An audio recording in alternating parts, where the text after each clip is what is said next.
ईशान्यो सवितरुर्दुरितानि परासु यद्भद्रं तन्नयासु। ओम भद्रं कर्णेभिः शृणुयाम देवा भद्रं पश्येमाक्षभिर्यजत्राः स्थिरैरङ्गैस्तुष्टुवांसस्तनूर्भिर्विषेमहि देवहितमेरायुः। ओम वेद प्रेमियों सुधी श्रोताओं संप्रति हम सब ऋग्वेद के दशम मंडल के 63वें सूक्त की व्याख्या में प्रवेश करने जा रहे हैं। इस सूक्त में 17 मंत्र हैं।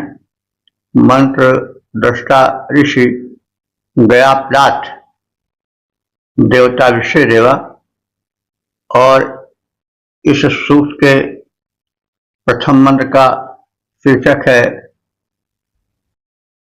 देवगण उत्कर्ष दें। अब संबंधित मंत्र का सर्वप्रथम सत्वर पाठ हो जाए। परावतो जयतिधिशन्ताप्यं मनःप्रेता सोदनिमा विवस्वतः यजातेर्येन हुष्यस्य परहिषि देवा आसते ते अधिब्रुवन्दुनः। इस प्रथम मंत्र में यह दिखाया गया है कि विश्व देवा का अर्थ हुआ कि संपूर्ण देव जिनके माध्यम से इस सृष्टि का कार्य चलता है, क्योंकि चलने के लिए कोई चलाने वाला आवश्यक है। तो यह सृष्टि यंत्र, इसका विस्तार, इसकी सूक्ष्मता, इसकी गूढ़ता व्यापक है। तो एतदर्थ यह ऋषियों ने अपने दिव्य दृष्टि से देखा कि सृष्टि क्रिया संचालित हो रही है, तो इसके पीछे दिव्य शक्तियों का एक समूह है। तो अब 33 करोड़ माने गए हैं, लेकिन 33 करोड़ का अर्थ हुआ कि अरब खरब भी हो सकते हैं, और उनका नामकरण करना अथवा किसी उपासना के अवसर पर नाम ले लेकर के अलग से बुलाना संभव नहीं है। इसलिए जब विश्व देवा प्रकरण आता है, समस्त देवता प्रार्थना के अस्तित्व के विषय बनते हैं, तो उनमें कभी कभी समस्त देवता या विश्व देवा कह के ही भाव की अभिव्यक्ति हो जाती है, और कभी कभी इंद्र, वरुण, मरुदगण, अर्यमा और यम आदि जो देव हैं उनके नाम भी ले लिए जाते हैं। तो बहरहाल देवों का जितना समूह है वो सब विश्व देवा के अंतर्गत आ जाता है। हम सभी व्यवहार में देखते हैं कि कहीं संबोधित करते हैं तो कुछ का नाम लेते हैं और कुछ कहते हैं उपस्थित समस्त विद्वद्गण या सज्जन। तो वैसे ही जब याज्ञिक प्रक्रिया होती थी, ऐसे उपासना पद्धति होती है अलग अलग। तो वैदिक उपासना पद्धति यह है कि वेदी में अग्नि प्रज्वलन कर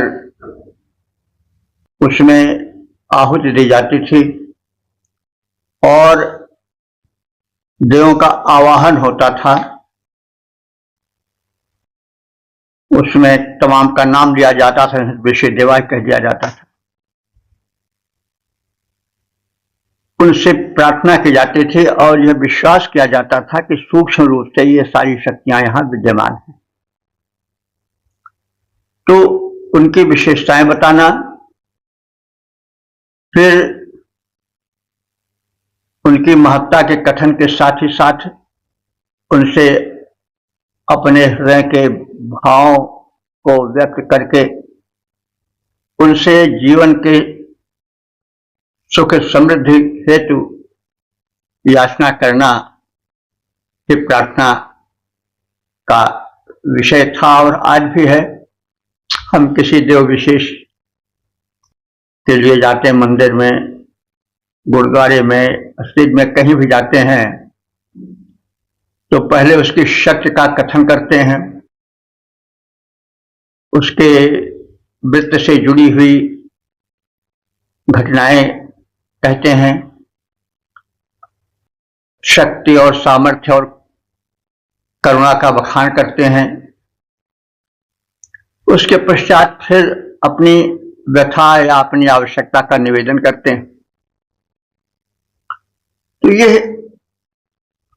है वैदिक योग की उपासना का उपक्रम। तो यह आज भी है, पहले भी था, आगे भी रहेगा, क्योंकि मनुष्य अनुभव करता है कि वह बहुत कुछ होते हुए भी कुछ नहीं है, क्योंकि तमाम ऐसे अवसर आते हैं कि वो समर्थ होते हुए भी अपने को असमर्थता पाता है। कुछ समय ऐसे होते हैं जो कि बड़े अच्छे चलते हैं, बिना प्रयत्न के ही सुख सफलता मिल जाती है। कुछ क्षण जीवन के ऐसे होते हैं जिसमें प्रयत्न करने पर भी श्रम जल बहाने के पश्चात भी सफलता कहीं दूर झांकती हुई दिखाई पड़ती है। तो ऐसी अवस्था में स्वाभाविक है कि विचारशील प्राणी मनुष्य अदृश्य की ओर झांके। जो हम नहीं देख रहे हैं वो भी कहीं है, और इस सृष्टि को, मानव के जीवन क्रम को संचालित करने वाली शक्तियां हैं, उनके प्रति समर्पण करता है, उसे लाभ भी मिलता है।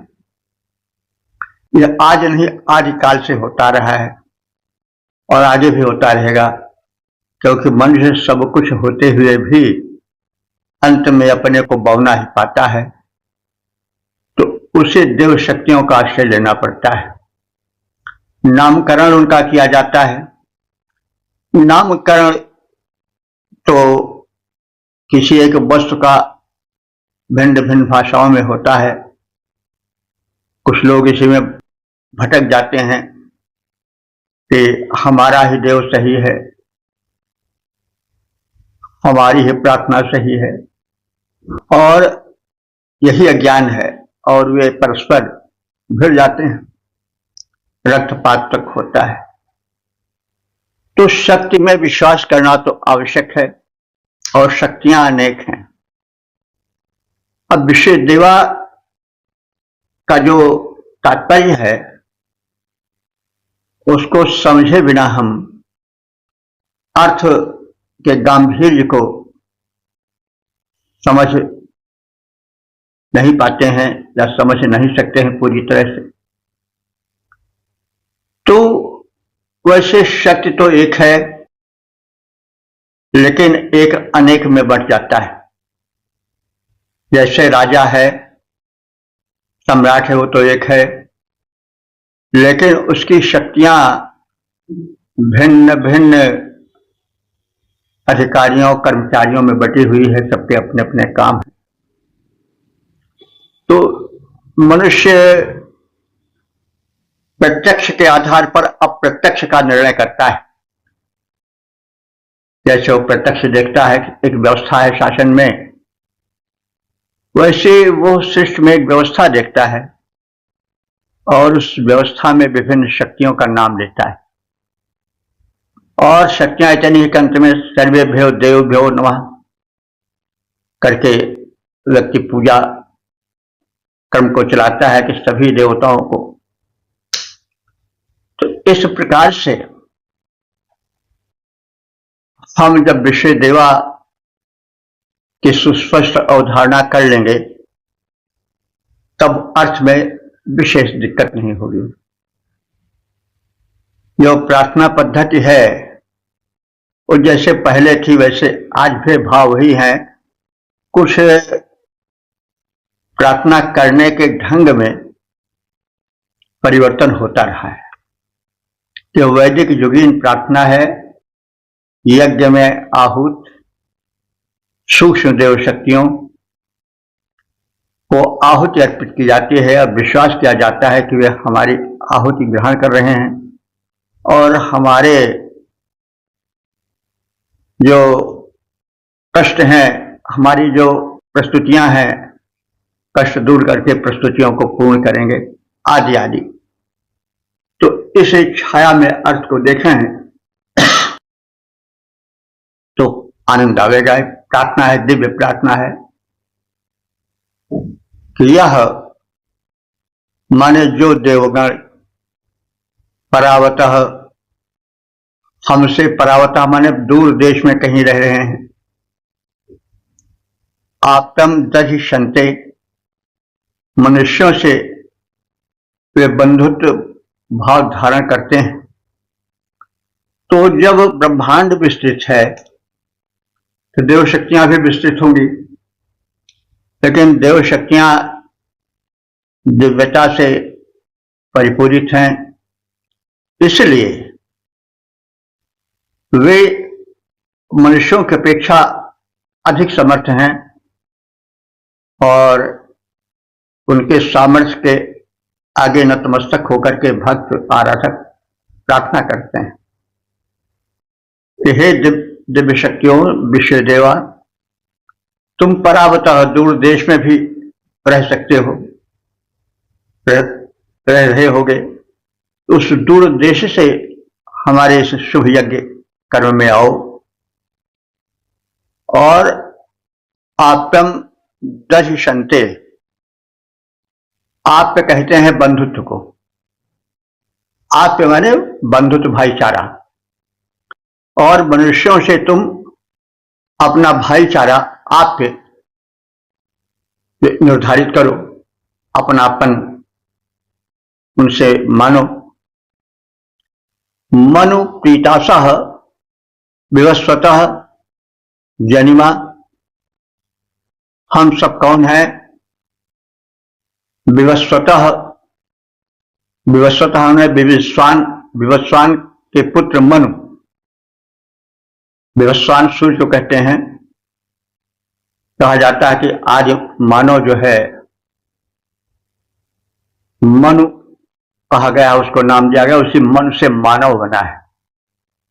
तो जो आदि मानव है, मनु है, जो कि विवस्वता माने विवस्वान के, सूर्य के पुत्र हैं, सूर्य से उत्पन्न हुए हैं, और जो उनकी जनिमा यानी मन की जो संतानें मानव हैं, उनको वे धारण करते हैं, अर्थात उनकी कुशल क्षेम को वे धारण करते हैं, उसका भार वहन करते हैं। प्राणी मनुष्य आदि जो हैं वे दुखी न हो, वे असहाय न हो, उनका अस्तित्व मिट न जाए, इसलिए वे उनके कल्याण भावना को धारण करते हैं। ये देवा, जो देव नहुषस्य यातेर बर्हिष आसदे, जो समस्त देवगण, नहुष एक राजा थे प्रतापी, और उनके पुत्र थे ययाति, नहुषस्य ययाति।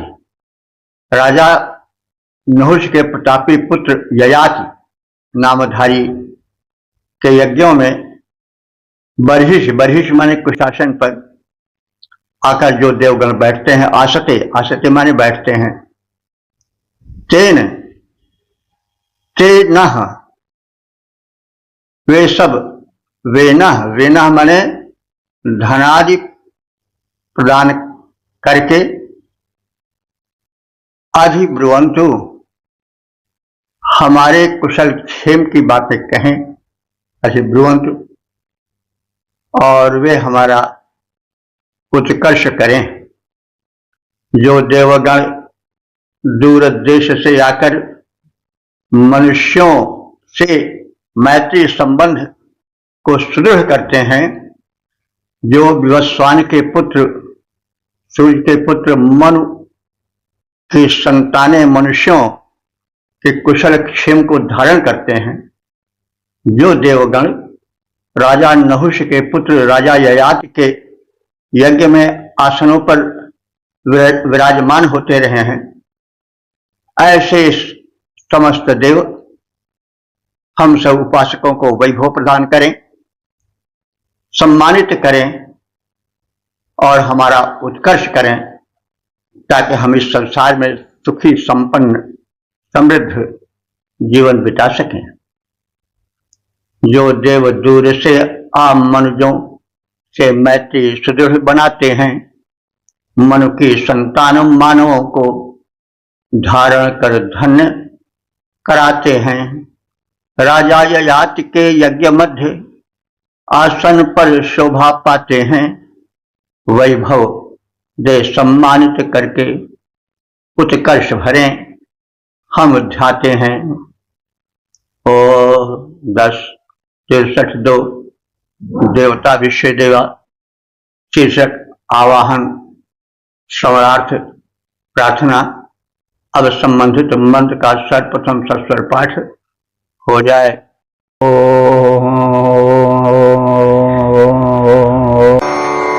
विश्वाहिवा नमस्यानि वन्द्यानामानि देवा उदजग्निजानि वः ज्येष्ठजाता अदितेरद्भ्यस्परये पृथिव्यास्तेव इह श्रुताहवम्। इस दूसरे मंत्र में समस्त देववृंद से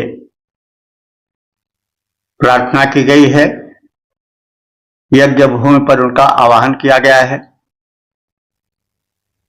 उनकी महिमा का कथन है और उनकी व्यापकता का वर्णन है।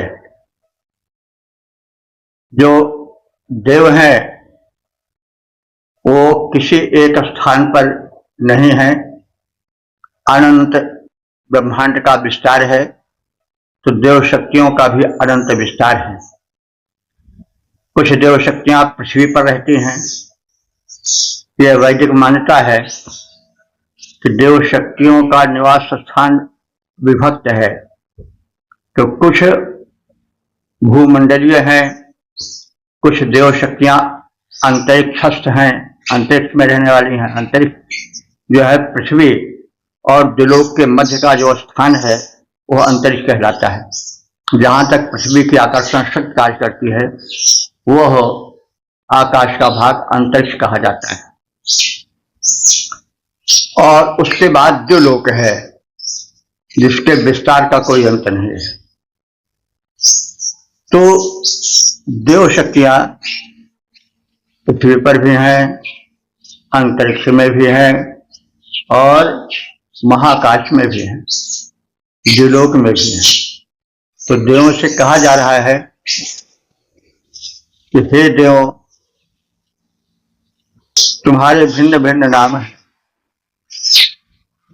लेकिन समस्त नाम नमनीय हैं, नमस्कार करने के योग्य हैं।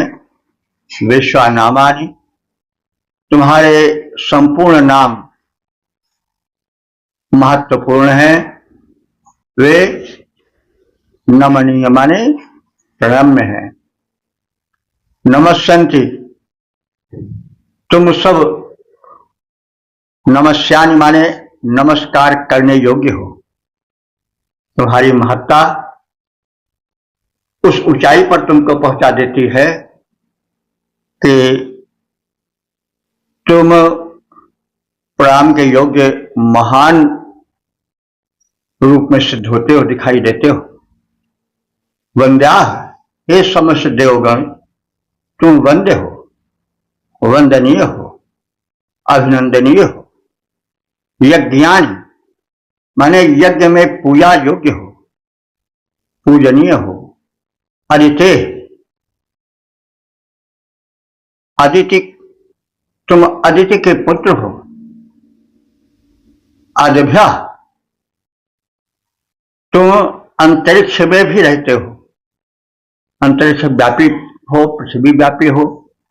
अरे माने जल होता है, लेकिन अंतरिक्ष को भी समुद्र की उपमा दी गई है, जल भरे विस्तार रूप में कथन किया गया है।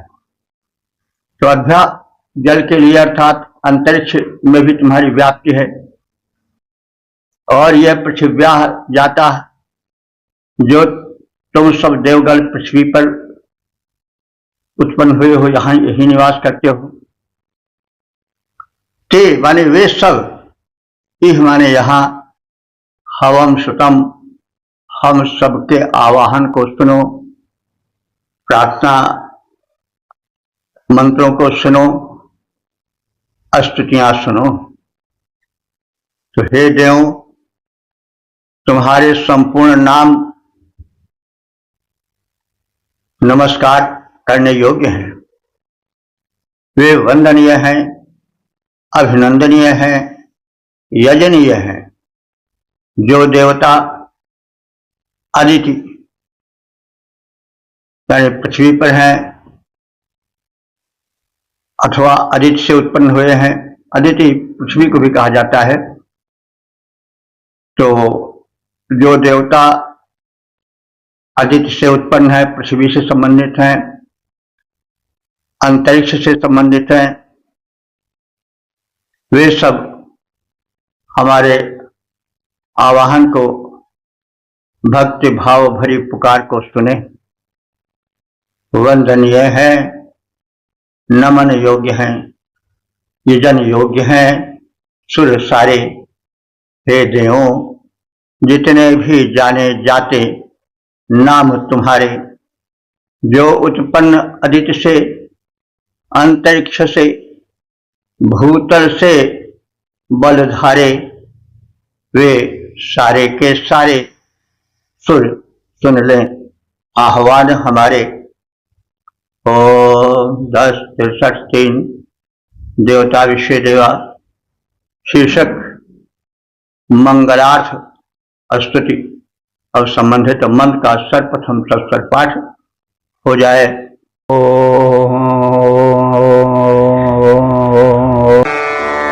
येभ्यो माता मधुमत्पिन्वते पजः पेजो सञ्जौरदितिरद्रिपरः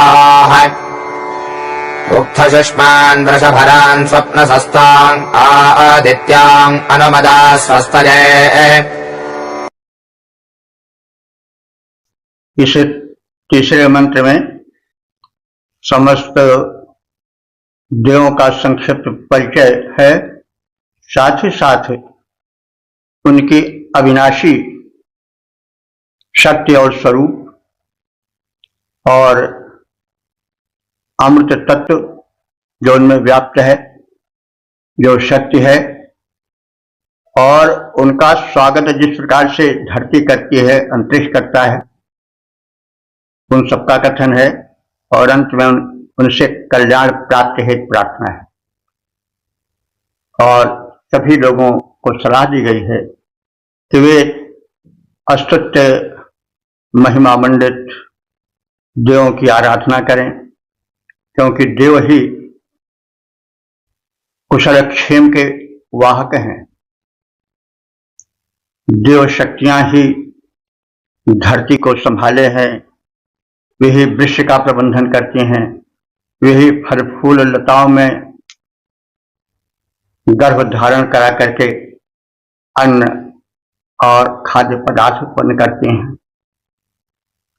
तो ये महिमा मंडित जो दिव्य देव शक्तियां हैं, जो अनंत हैं, उनकी प्रार्थना करो। प्रार्थना में बड़ा बल होता है।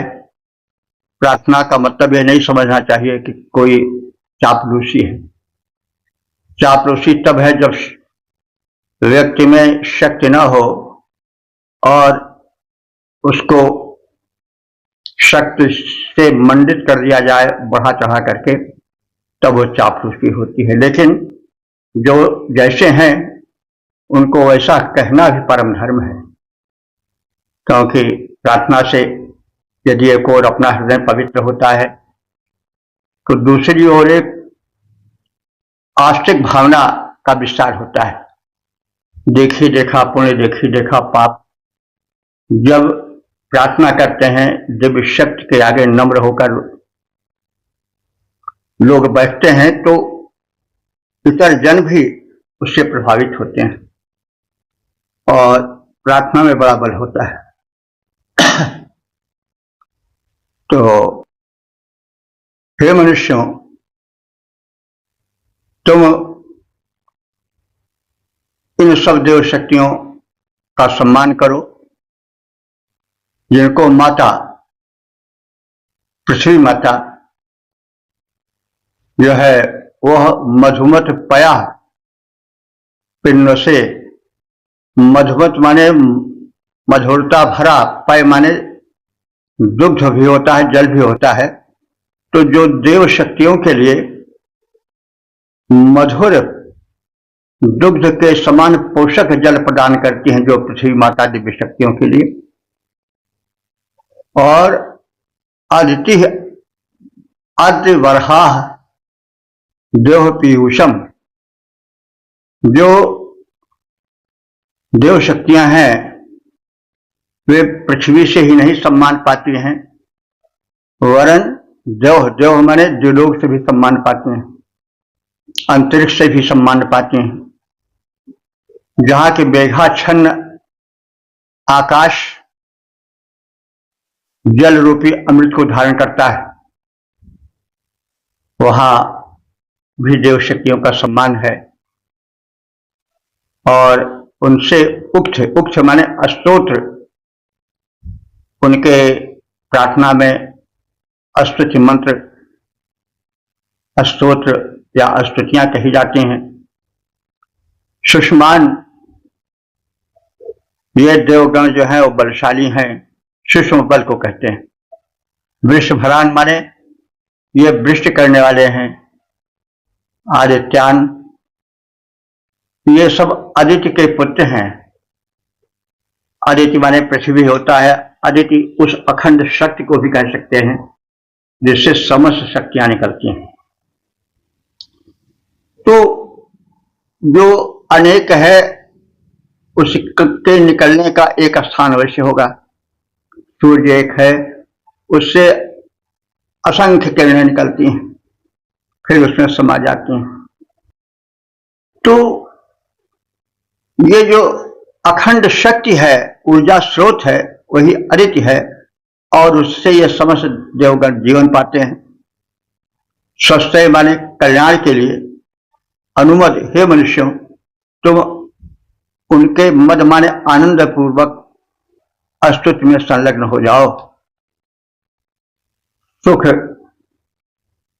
प्रदायक प्रार्थनाएं करो। पृथ्वी माता जिन देवताओं के निमित्त दुग्धवत पोषक मधुर जल सुरक्षित रखती हैं, सरिताओं में, सरोवरों में, आदि आदि स्थानों पर, जिन देवों के निमित्त मेघाच्छन्न बादलों से भरे आकाश अमृतमय जल को धारण करते हैं ताकि देव शक्तियां उनसे शैत्य पावें, निर्मल जल पावें। तो ये सब यानी ऋषि बताना चाह रहा है कि देव इतने महान हैं कि धरती जल धारण करती है, दुग्ध की तरह पोषक जो होता है कि देवगण आवें और उसे उनकी पिपासा निवृत्त हो। तो पृथ्वी ही नहीं बल्कि मेघाच्छन्न नभ आकाश भी अमृत रूप जल को उन्हीं देवों के लिए धारण करता है। तो इन देव शक्तियों का पुजारी जो है वो आकाश और धरा दोनों है, क्योंकि ये महिमा मंडित हैं। इसलिए तुम सब, हम सब इनकी उपासना करें। तो ऐसे वंदनीय बलशाली वृष्टि के कारण स्वरूप देवों की स्तुति, हे मनुष्यों, तुम अपने जीवन में मंगल आनयन के हेतु करो। क्योंकि मंगल चाहते हो तो जो मंगलकारी है, मंगल भवन या मंगल हारी जो है, उसको प्रसन्न करो, उसकी प्रार्थना करो। वे देव शक्तियां हैं जो भिन्न भिन्न रूपों में विभक्त हैं, जल थल नभ सर्वत्र विद्यमान है, जिनके स्वागत में धरा गगन सब झुके हैं। तो तुम क्यों उनकी प्रार्थना से अपने को वंचित कर रहे हो? तुम्हें पाना है, सुख पाना है और धन धान्य पाना है, सम्मान पाना है, तो तुम जब मांगोगे तभी तो मिलेगा। तुम्हारे हाथ में प्रार्थना है, मांगना है, देना तो उन देवों के हाथ में है।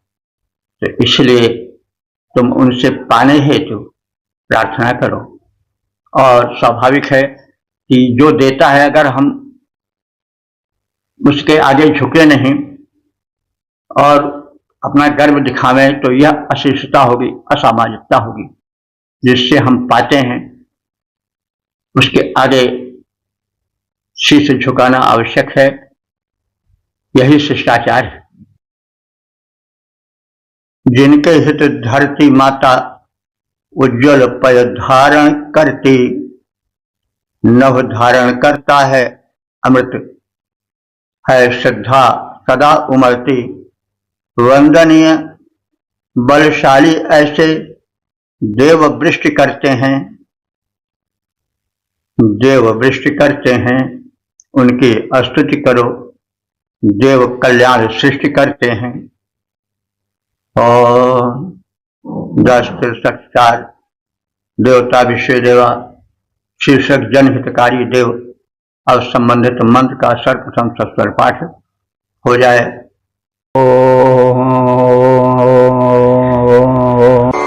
चक्षसो अनिविशन्तो अर्हणा बृहद्देवासो अमृतत्तमानशः ज्योतिरथा अहिमाजा अनागसो दिवो परश्माणम् वसते स्वस्तजे।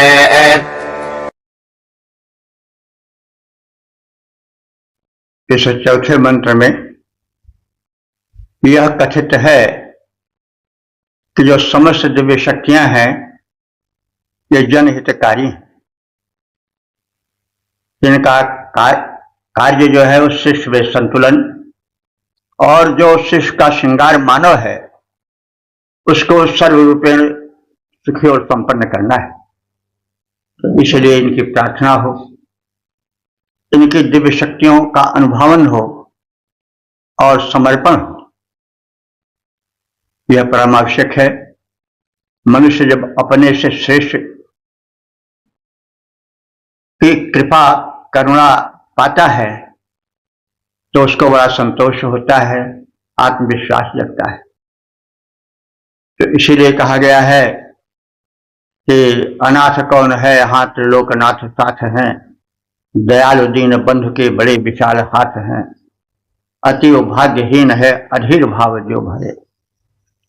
तो हम अधीर तभी होते हैं जब हम उस परम शक्ति के नैकट्य का अनुभव नहीं करते हैं। उस परम शक्ति के नैकट्य के अभाव में कभी मनुष्य जो है वह मर्यादा का उल्लंघन कर जाता है, कभी आत्महत्या भी कर लेता है, क्योंकि उसे विश्वास नहीं हो पाता कि कोई और शक्ति है जो हमारे साथ है। तो वह परम शक्ति अनेक शक्तियों में बटी है जिसे विषय देवा कहा गया है। तो यह विषय देवा क्या है? कर्मनिष्ठ मानव का निरीक्षण करते रहते हैं कि कहीं कोई मानव दुखी तो नहीं है, कहीं कोई मानव निराश तो नहीं है, अभावग्रस्त तो नहीं है, कहीं वह अपने मर्यादा का उल्लंघन तो नहीं कर रहा है। इन सबको वे देवगण अपलक दृष्टि से देखा करते हैं। वे देवगण तेजस्वी हैं, महिमा मंडित हैं, अमृत पद के अधिकारी हैं और ज्योतिर्मय रथ से चलने वाले हैं। मतलब अब ये तो अलंकार है, देवताओं का कोई रथ नहीं जैसा हम समझते हैं सब मनुष्य में होता है, लेकिन अब जब मानवीकरण होता है तो यानी को रख दिया जाता है तो वे सर्वत्र गमन सक्षम है, रथारूढ़ हैं वे। ऐसे देवगण धन्य है, वे जन कल्याण के लिए ही समर्पित हैं। यह बात बताई गई है कि वे देवगण निरचक्षुषः ऐसे मनुष्य जो कि कर्मनिष्ठ हैं, उनके कर्मों को अनिमिषतः बिना पलक भांजे अपलक रूप से देखा करते हैं कि कहीं वे जो प्राप्तव्य है उससे वंचित न रह जाएं, कहीं वे विपदग्रस्त न हो जाएं, इसलिए वे अपलक बिना पलक भांजे कर्मशील मनुष्यों के कृत्यों का अवलोकन किया करते हैं। अमृतत्वम, वे अमृत तत्व के धारण करने वाले हैं। आनुषु, और वे प्राप्त किए रहते हैं विधिवत दीप्ति को। ज्योतिरथा, उनका रथ जो है ज्योतिर्मय है, तीव्र है और सुहावना है, तेजोमय है।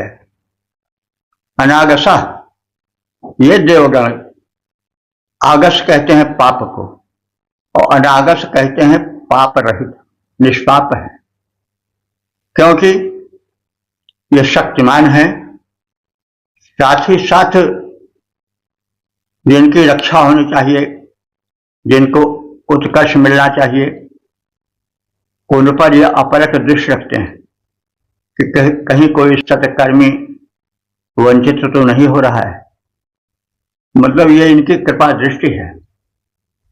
तो ऐसे इन समस्त देवों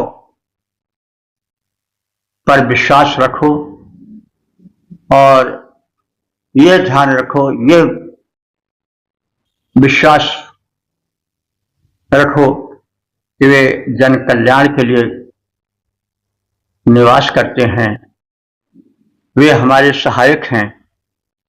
हम निराश न हो, हम निर्भय होकर अपने कर्म पथ पर बढ़ते जाएं। कर्मनिष्ठ मानवों के निरीक्षण हेतु जो देव अपलक सचेष्ट रहते हैं, वे तेजस्वी देवगण महिमा मंडित हैं, अमृत पद पर स्थित हैं। वे ज्योतिर्मय रथ से चलने वाले हैं, निष्पाप हैं, निष्कलंक हैं। वे दिव्य लोक के उन्नत स्थान पर जन कल्याण के लिए निवास करते हैं। उनका जीवन जन कल्याण के लिए समर्पित है। तो इस प्रकार से इन देवों के स्वरूप को जान करके हे कर्मनिष्ठ मानव, तुम अपने कर्म क्षेत्र में डटे रहो, आगे बढ़ो। वे तुम्हारे कर्मों को देख रहे हैं, तुम निराश नहीं होने पाओगे। उन पर विश्वास रखो और उनकी प्रार्थना करो।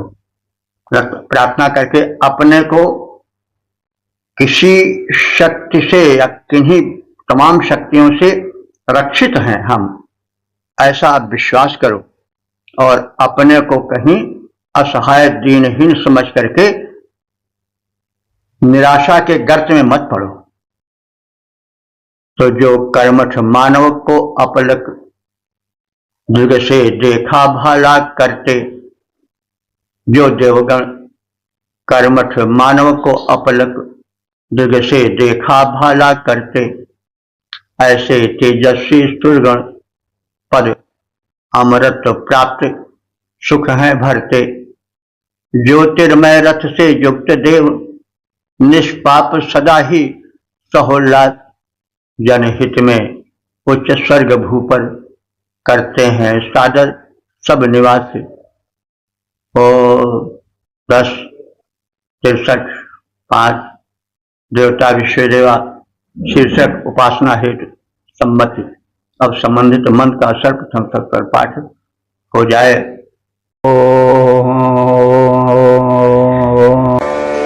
सम्राजो जय सुवृधो जग्जमा जजर परिह्वदादधिरे दिविक्षजम् ताम् आविवासनमसा सुभक्तपर्महो आदित्याम् अदितिम् स्वस्तजे।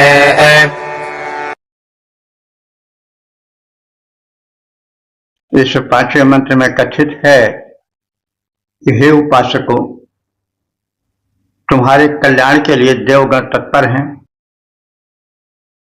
अदिति के पुत्र हैं, अदिति समेत तुम्हारे आवाहन पर आए हैं, तुम्हारे कल्याणकामी हैं, सूक्ष्म शरीर से वे इस यज्ञ भूमि पर वर्तमान हैं, तो तुम उन्हें आहुति प्रदान करो, वही तुम्हारा स्वागत है, उसी से वे प्रसन्न होते हैं। देव शक्तियां बलवती होती हैं आहुति द्वारा। देव शक्तियों के विषय में कहा गया है कि जल क्षिति पावक गगन सभी ये सब जितना है सब देव शक्ति ही है। तो यज्ञाहुति से इनमें बल मिलता है, इनका शोधन होता है। और यह हमेशा ध्यान रखना चाहिए कि देव शक्तियां जो दोगे उसे लौटा देगी, अच्छा दोगे अच्छा लौटा देंगी, बुरा दोगे बुरा लौटा देंगी। देव शक्तियां जो भक्ति भाव से पूरित चढ़ावा होता है, आहुति होती है, प्रस्तुतिकरण होता है, वे उसके सूक्ष्म भाग को ले लेती हैं और शेष को प्रसाद रूप में छोड़ देती हैं। तो देव शक्तियां हैं, वे अगणित हैं, तुम्हारे आवाहन पर वे आने वाली हैं और तुम्हारा कर्तव्य है हे मनुष्यों, जब तुम्हारे आवाहन पर तुम्हारी यज्ञ भूमि में सब आ जाए, सूक्ष्म रूप से विराजमान हो जाए, तो तुम विश्वास के सहित उनको आहुति प्रदान करो। सम्राजा, सम्राजा कहते हैं सम्यक राजते इति। सम्राजा जो सतेज से भली भांति सुशोभित हुई सम्राज है, उसे सम्राट भी बना है। राज माने राजा सुशोभित होता और सम्राट थोड़ा और अधिक सुशोभित और सम्यक राजते सम्राजा तत्सम्राटा। तो ये देव कैसे हैं? स्वतेज से विराजमान है, सम्राट स्वरूप हैं। ये किसी अन्य से तेज पाकर तेजस्वी नहीं है, इनका तेज स्वतः संभूत है। यज्ञ आयु, ये आह्वान पर भक्ति भाव से आकर्षित होकर के यज्ञ में आते हैं, शुभ कर्मों में पहुंच जाते हैं। दिव्य स्वर्ग में क्षयम दधिरे, ये आवास बनाए हैं, यद्यपि स्वर्ग में रहते हैं, लेकिन प्रेम भरे आवाहन से ये तुम्हारे भूलोक में आ जाएंगे सूक्ष्म रूप से। तो तुम इन्हें बुलाओ, क्योंकि शक्तियां सूक्ष्म होती हैं, ये ध्यान रखना चाहिए। विद्युत जो है वो शक्ति है, सूक्ष्म है, लेकिन वो प्रकट भी होती है। प्रकट करने के यदि उपाय रखे जाए, बल्ब में आ जाएंगे, पंखे में आ जाएंगे, ठंडी भी करेंगे, गर्मी भी करेंगे।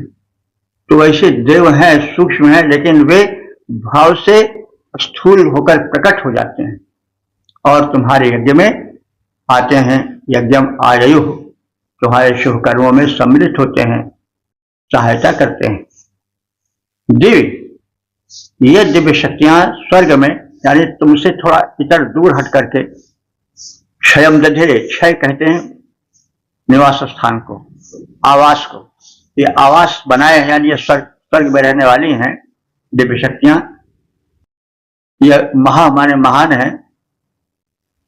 और आदित्यवान, ये आदित्य के पुत्र देवगण के रूप में नामित हैं।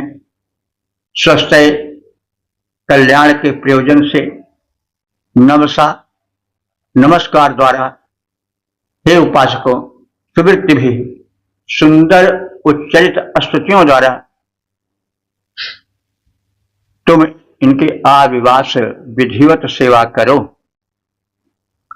स्वतेज से विभूषित विकसित जो देवगण हैं, वे तुम्हारे द्वारा समर्पित हविष्यान सेवन से प्रसन्न होकर तदर्थ यज्ञ भूमि पर उपस्थित होते हैं। वे केवल प्रेम के भूखे हैं और बुलाने पर यह नहीं कि हम कहाँ स्वर्गवासी, कहाँ वो मर्त्य लोकवासी, कहाँ जाए, नहीं, ऐसी भावना नहीं, उनमें कुंठा नहीं है। वे आवाहन पर यज्ञ भूमि पर आते हैं, सूक्ष्म रूप से विराजमान हो जाते हैं और विजयी बनकर स्वर्ग में निवास करने वाले हैं वे, लेकिन बड़े कृपालु हैं, आवाहन पर आ जाने वाले हैं। तो ऐसे महिमा मंडित देवों और उनकी माता अदिति के मंगल के निमित्त हे आराधकों, तुम श्रेष्ठ हविष्यान्न प्रस्तुत करो और नम्रता पूर्वक उनकी स्तुतियां करो। जो तुम्हारे अतिथि बनकर आए हैं, तुम्हारे आह्वान से स्वर्ग भूमि से पधारे हैं, उनके हेतु हविष्यान्न प्रस्तुत करने में और नम्रता भक्तिभाव भरी स्तुति करने में किसी प्रकार से कोताही न हो। जो देव स्वतेज विभूषित हैं, जो देव स्वतेज विभूषित हैं, जिनका कि स्वर्ग है वास स्थान, वे ही यज्ञों में आते हैं सेवन करने हविष्यान्न। उन महिमामय देवों को एवं अदिति देवी के प्रसन्नार्थ हवि और प्रार्थना अर्पित कर अपने को सब कर लो कृतार्थ। ओम 1063 देवता विषय देवा श्री शिव सर्वोत्तम उपासना का कथन और संबंधित मंत्र का सर्वप्रथम सस्वर पाठ हो जाए।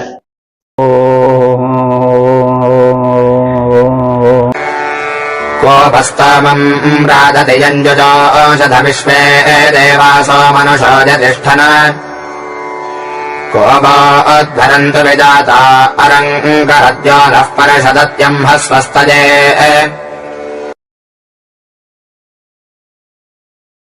इस छठे मंत्र में जो यज्ञ करता है, जो भक्त हैं, वे देवों के प्रति आत्मविश्वास प्रकट करते हैं कि हे देववृंद, मुझे पूर्ण आत्मविश्वास है कि जिस प्रकार से भक्ति भाव भरी स्तुति, जिस लगन से, जिस श्रद्धा से हम यज्ञ कर्म कर रहे हैं,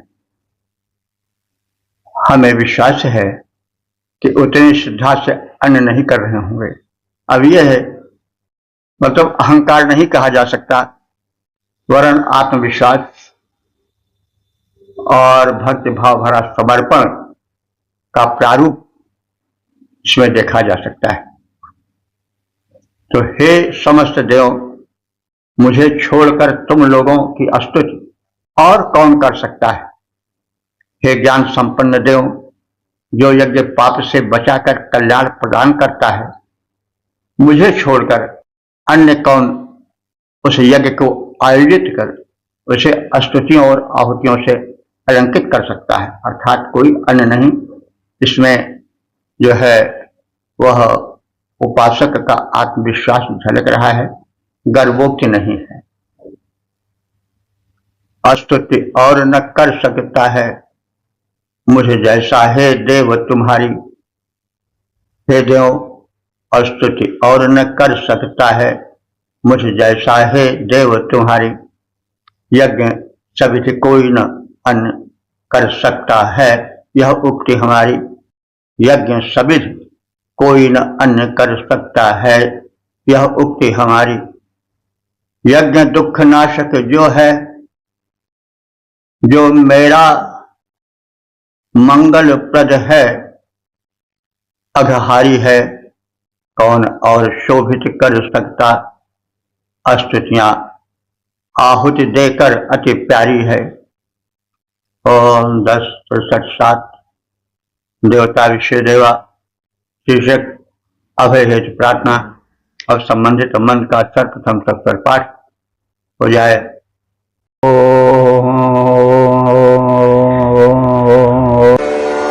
येभ्यो होत्रां प्रथमा जय जय मनुः समिद्धाग्निर्मनसा सप्तहोत्रभिः त आदित्या अभयं शर्म यच्छत सुगानः कर्त सुपथा स्वस्तये।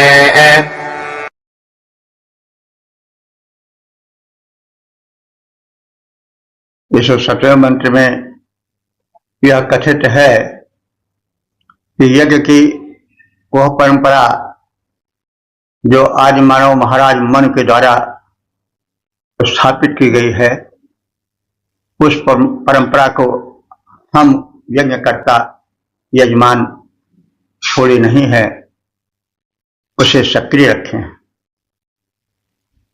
समिद्धाग्नि मनु वे आदि देव, आदि मानव मनु, जिनसे कि मानव जाति उत्पन्न हुई है, उन्होंने याज्ञिक जिस प्रक्रिया को प्रारंभ किया है और समिद्धाग्नि माने यज्ञ कर्म हेतु अग्नि को प्रज्वलित किया है, और उसी विधि विधान से मैं सप्तहोत्र भी 7 आवाहकों द्वारा, होताओं द्वारा यज्ञ विधान कर रहा हूं। आदित्या, हे आदित्य के पुत्र देवगणों, अभयम माने निर्भयता प्रदान करो, हमें शर्म माने सुख प्रदान करो, नः स्वस्तये हमारे कल्याण के लिए, सुपथा सुगाकर्त, सुपथा माने सुंदर पथ को, सुगाकर्त माने सुगम बनाओ। अग्नि को प्रज्वलित करके आदि पुरुष महाराज मनु ने श्रद्धा युक्त हृदय से, समर्पित भाव से 7 होताओं के माध्यम से जिस विधि से यज्ञ के स्थल पर उत्तम हविर द्रव्य प्रदान कर तुम सब देवताओं का सश्रद्ध पूजन किया है, वैसे हम भी उसी अनुकरण पर कर रहे हैं। वे समस्त देव हमें अभय प्रदान करें, जिनका के पूजन भजन यजन महाराज हमारे पूर्व पुरुष मन किए हैं, और उसी अनुकरण पर जो हम करते जा रहे हैं, उस यज्ञ कर्म को सफल करें। वे सर्वसमर्थ हैं, हमें सुख दें और हमारे कल्याण के लिए हमारे पथ प्रशस्त करें, जीवन मार्ग को सुगम बनाएं, दुर्गम न हो, ताकि हम सब अपने लक्ष्य को सरलता पूर्वक प्राप्त करके निरंतर प्रगति पथ पर बढ़ते जाएं। अग्नि प्रज्वलित करके श्रद्धायुक्त हो करके यज्ञ विधान,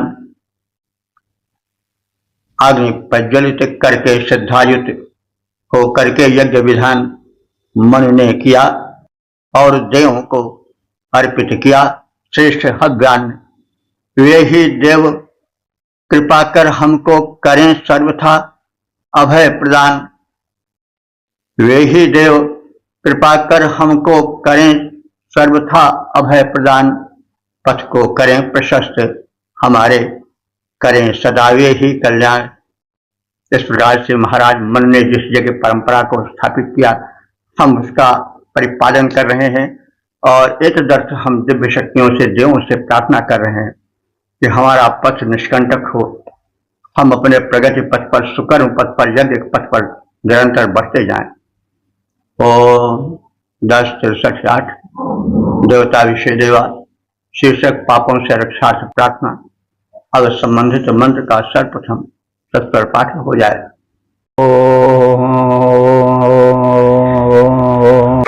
य ईशिरे भुवनस्य प्रजयेतसो विश्वस्य स्थातुर्जगदष्टमन्तवः तेन कृतादकृतादेन सस्पर्यद्यादेवासः पिबृता स्वस्तये।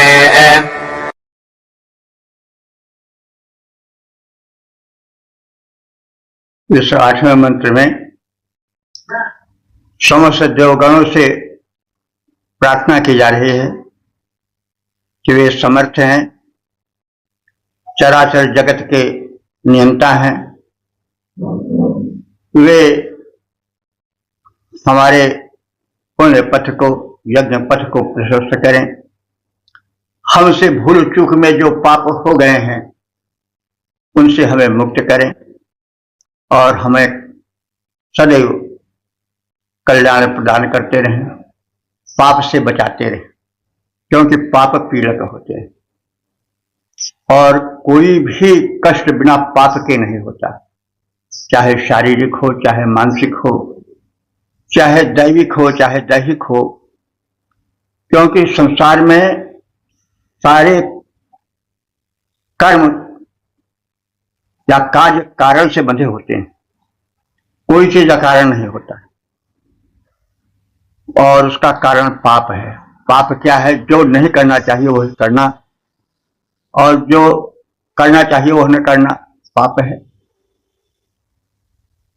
जो वस्तुएं शास्त्रों ने, निर्लिप्त महापुरुषों ने बताई हैं, जो तथ्य उन्होंने प्रस्तुत किए हैं, जो विचार और उपदेश उन्होंने निष्पक्ष निष्प्रिय भाव से व्यक्त किया है, उसके हिसाब से आचरण करना पुण्य है और जो शास्त्र मर्यादा के विरुद्ध है उस कार्य को करना पाप है।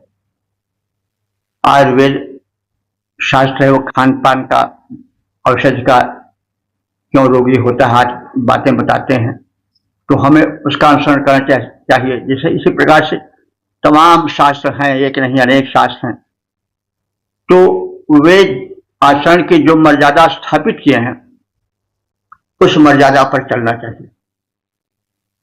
तो चलने में बल भी चाहिए। मनुष्य सशक्त जरूर है लेकिन सर्वसमर्थ नहीं है। पथ तो अनंत है लेकिन चलने की शक्ति सीमित है। इसके लिए परम शक्ति से, देवगणों से याचना की जा रही है कि वे हमें जो है वह सामर्थ्य प्रदान करें जो कल्याण मार्ग पर ले चलने में बल प्रदान करती है। जो पाप कर्म हो गए हों, क्योंकि एर इज ह्यूमन, गलती आदमी से हो ही जाती है, क्या जाने अनजाने, तो उनसे हमारी रक्षा करें। तो प्रचेत सह, हे श्रेष्ठ चित्त वाले उत्कृष्ट ज्ञानी देवगण, मंतवा, तुम सब मंतवा हमारे मननशील हो, विचार पर, समस्या पर भली भांति विचार करने में सक्षम हो और अस्थातु, अस्थातु माने अस्थावर। संसार दो वर्गों में विभक्त है, एक अस्थावर और एक चल अथवा जड़ और जंगम। इन दो विभागों में संसार विभक्त है। जैसे वृक्ष लता कौन है? ये जड़ हैं, जीव, लेकिन जड़ जीव हैं, ये चल फिर नहीं सकते, लेकिन पशु पक्षी ये सब जंगम है। तो इस प्रकार से संसार की संरचना दो भागों में मुख्य रूप से बांटी गई है, जड़ जीव और जंगम जीव। तो हे प्रचेतसा, प्रकृष्ट ज्ञान संपन्न देवगणों, मंतवा तुम मननशील हो। किसी समस्या पर, विचार पर गंभीरता से चिंतन करने वाले हो, भावना के प्रवाह में बहकर कार्य कर जाने वाले नहीं हो। तो अस्थातु जगता माने जड़ के, और जगता माने जंगम, जगत के। जगत शब्द भी इसीलिए बना है कि गम धातु भी हो, संसार चलता रहता है। अरे ऐसे पृथ्वी चलती है, पूरा संसार घूम रहा है तो सब जानते हैं। और आया है सो जाएगा, इस रूप में भी कोई चीज क्षण भर को टिकती नहीं है, सब चलती रहे। संसार में कोई ऐसी वस्तु नहीं है जो टिकी हो, सब चलायमान है और क्षण क्षण में परिवर्तन होता रहता है। तो मुख्य रूप से ऐसे संसार को जड़ और जंगम जगत के रूप में विभक्त किया गया है और कहा जा रहा है कि हे देव, तुम जड़ जंगम जगत के दृष्टा हो। और देवासः, हे देवगण, कृतार्थ, तुमसे प्रार्थना है कि जो हम कर चुके हैं कर्म, अकृतार्थ जो अभी नहीं हो सके हैं, उनसे हमसे जो पाप दोष हो रहे हैं या हो गए या होंगे, ऐसे एनसा पाप से हमें बचाओ। स्वस्थय माने कल्याण के लिए, विपरीत माने हमें आगे बढ़ाओ और पाप दोष रहित बनाओ। उत्कृष्ट ज्ञानी मननशील देवगण, संपूर्ण जड़ जंगम जगत के तुम सब स्वामी हो। हे देव, हमारे सुख और कल्याण के लिए समस्त ज्ञात और अज्ञात पाप कर्मों से हमारी रक्षा करो, क्योंकि पाप पीड़क होते हैं। इसीलिए कहा गया, विश्वानि देव सवितर दुरितानि परासु यद भद्रम तन्नयासु। हे देवगण, हमें संपूर्ण कल्याण कर्मों से जोड़ो, लेकिन जो अकल्याण कर्म है उनसे दूर रखो। विश्वानि देव सवितर दुरितानि परासु यद भद्रम तन्नयासु। जो भद्र हो, कल्याणकर हो, उससे हमको जोड़ो, लेकिन जो अकल्याणकर है, पाप कर्म है, उनसे हमको हटाओ, क्योंकि पाप पीड़क होते हैं। उत्कृष्ट ज्ञान संपन्न देवगण, जड़ जंगम जग के स्वामी। हे उत्कृष्ट ज्ञान संपन्न देव, जड़ जंगम जग के हो स्वामी। सकल पाप से हमें बचाओ, हम हैं तेरे अनुगामी। और 10, 63, 9 देवता विषय देवा शीर्षक कल्याणार्थ प्रार्थना। अब संबंधित मन का सर्वप्रथम सस्वर पाठ हो जाए।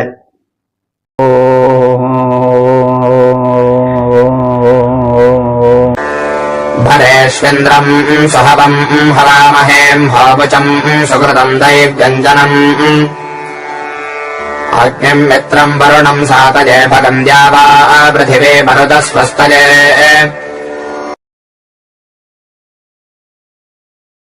इस नवे मंत्र में इंद्रादि देवों को सुरक्षा एवं धन धान्य प्राप्ति हेतु आवाहित किया गया है। तो हे इंद्र, अंग कहते हैं पाप को, तुम हमें पाप से बचाने के लिए पधारो, क्योंकि तुम अंगा मुचम पाप से मुक्ति दिलाने वाले हो। सुहवम और सुंदरता पूर्वक आवाहनीय देव। हे इंद्र, तुमको हम सब भरेश माने युद्धों में इंद्र वीर हैं। इंद्र सर्व संपन्न है, प्रायः दुष्ट शक्तियों के विनाश में वो लगे रहते हैं। दुष्ट शक्तियां तो सर्वत्र व्याप्त ही हैं। तो भर कहते हैं युद्ध को, युद्ध का पर्यायवाची है भर, और भरेश माने युद्धों में। तो भर युद्ध को इसलिए कहा जाता है कि भर्जयंती विनाशयंती शत्रुन अत्र इति भरा। तो जहां पर कि शत्रुओं को भून देने के लिए, विनाश कर देने के लिए जाया जाए, वह जो है वह भर है। तो हे इंद्र, तुमको मैं भरेशु युद्धों में विजय के लिए हवा में माने आवाहित करता हूं, बुलाता हूं।